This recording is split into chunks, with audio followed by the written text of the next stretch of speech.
What's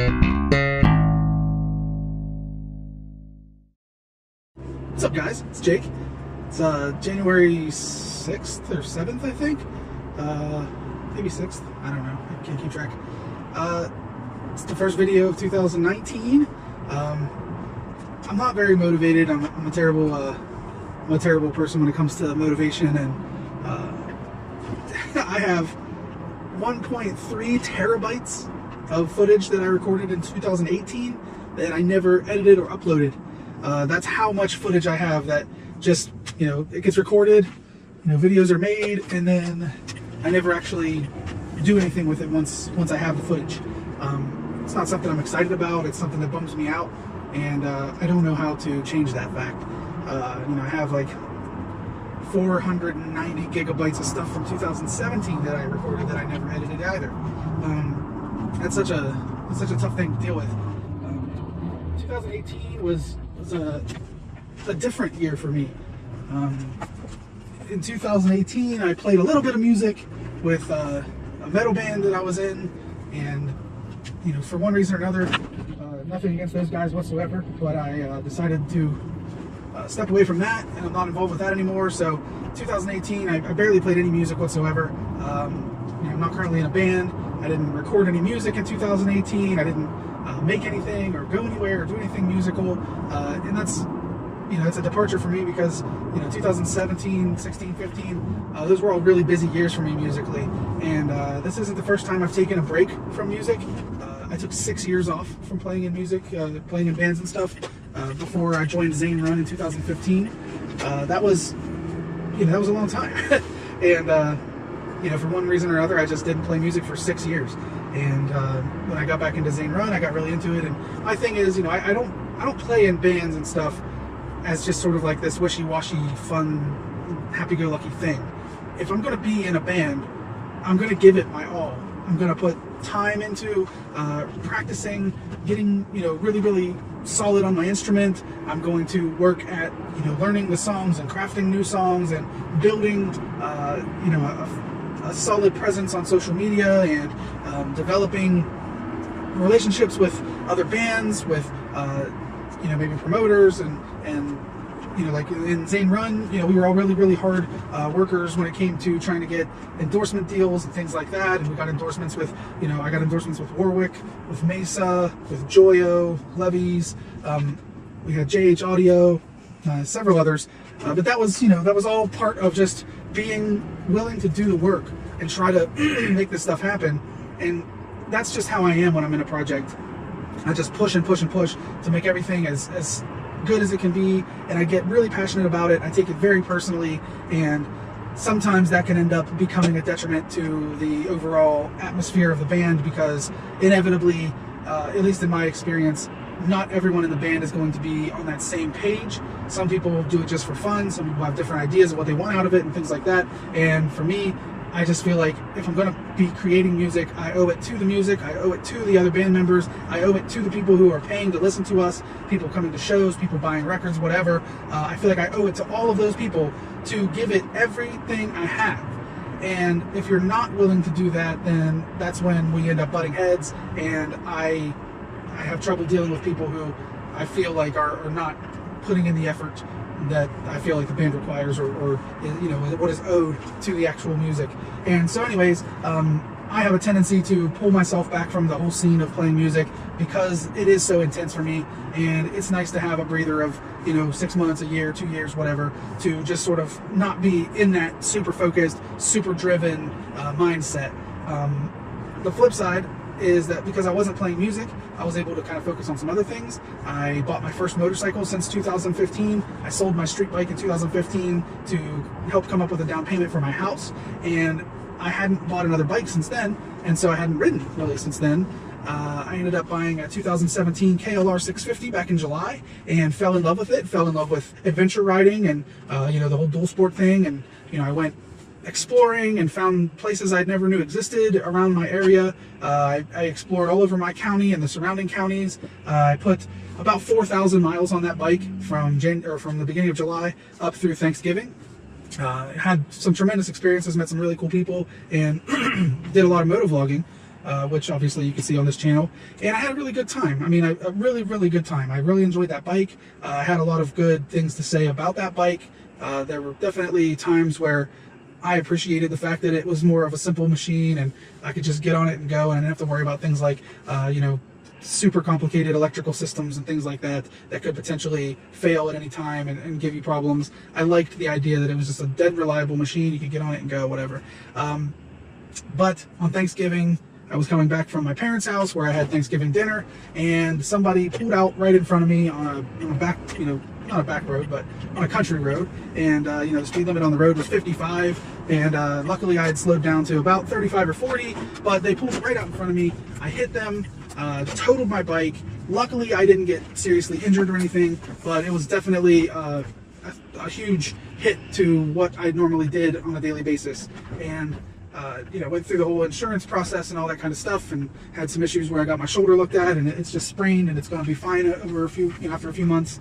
But overall, it was just like a bad experience. I was really, really, really sore for about 5 days, and like I said, my bike was totaled, which is a bummer because I really, really did love my bike. I had fallen in love with it completely, and you know, it's just it's a hell of a note.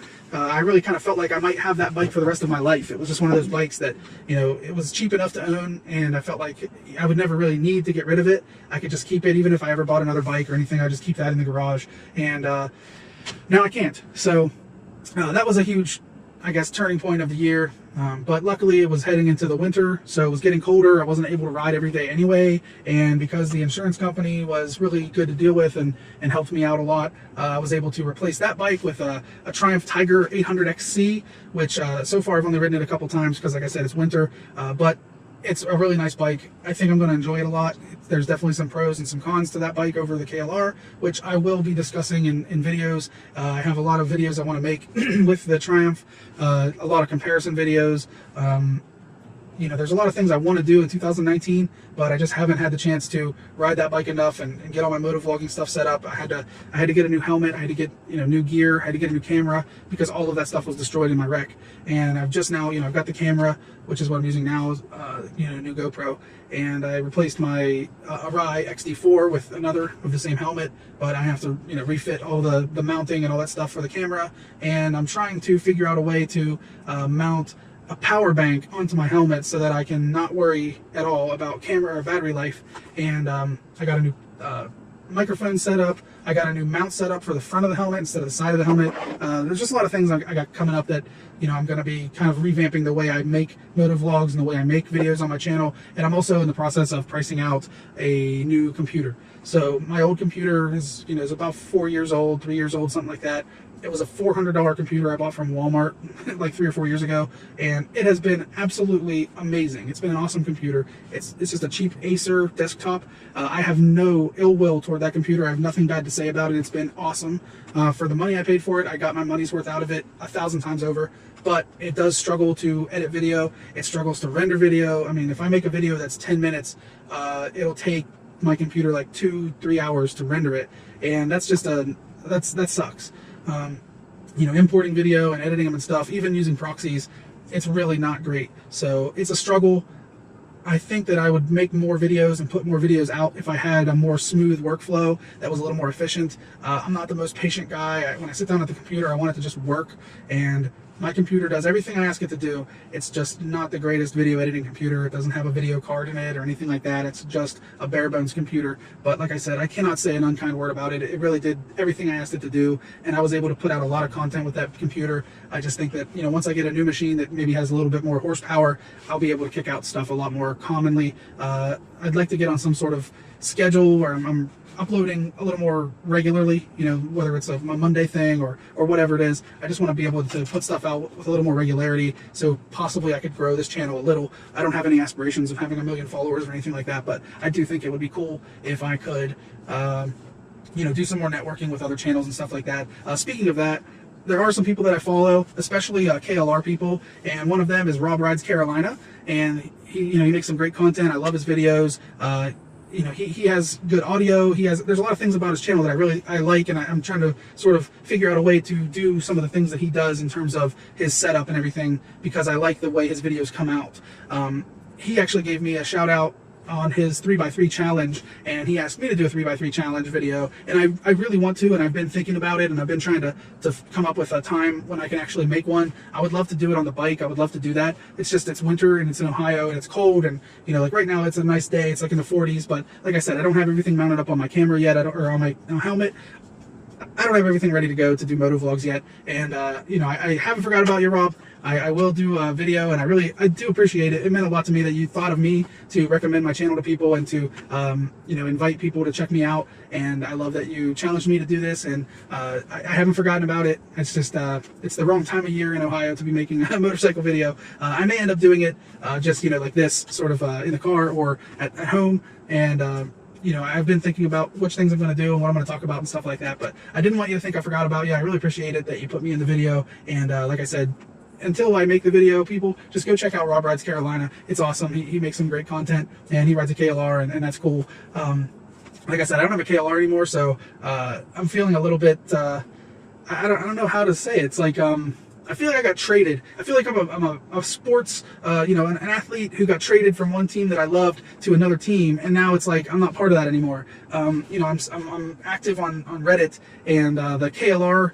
subreddit is just awesome. It's full of really cool people. Everybody's really talkative, informative, and everybody has cool pictures and videos and all these things. And I love the community there. And ever since I stopped having a KLR, I feel like an outsider there. I feel like there's nothing I can really add to the conversation because I don't have a KLR to talk about. And that's a bummer because that community really is fantastic. And if you have a KLR or you're thinking about getting a bike, I would recommend a KLR solely based on the community. The bike is fantastic. It's awesome. I have millions of things to say about that bike that are positive. But the community of people that love the KLR and talk about the KLR and get together and you know, ride together and things like that, there is no community like that I know of in motorcycling. I've been a motorcyclist for a long time. I've had Triumphs, Suzukis, Yamahas, Kawis, Hondas. I've had a ton of bikes, and I've never run across a community as supportive, as active as the KLR community. So if you're thinking about getting into motorcycling or whatever, just based on the community alone, I think the KLR is a great idea. And there are lots of YouTubers that do you know, the KLR thing. Rob Rides Carolina, Scratch Babble, Everride, oh hell, I don't know, Jake, the Snake, I think is maybe what he calls himself. I don't know. I've watched enough of his videos, I should know this, but you know, there's just a ton of people. So I love the KLR community. I'm really sad that I'm not in it anymore, and I've thought about, even though I have the Triumph, I've thought about possibly buying an old KLR just so I can fit in and maybe still be a part of that community. And yeah, anyway, so this video got a little longer than I wanted it to be, but it's basically just, you know, kind of a quick half-assed recap of 2018, where I've been, where I'm at. Like I said, I have a ton of backlog videos that I could potentially start editing and putting out if I get a nicer computer that maybe can handle them a little better, maybe make my life a little bit easier that way. You know, 1.3 or 4 terabytes is a lot of video content. You know, it's probably, I probably have maybe 100 videos or something, and some of them are long, some of them are short. You know, some of them aren't worth posting, but some of them have some decent content that I would like to put out. We'll just see what happens. But I didn't fall off a cliff or anything. I'm not dead. Hopefully 2019 is a great year. Hopefully I can be productive. Hopefully I get some motivation. And yeah, until then, until I put out some more content, just know that I haven't forgot about, you know, the channel, and I love YouTube, and I love being able to make videos and stuff like that. So I look forward to putting out some more stuff, and look for me more in 2019. Thanks, guys.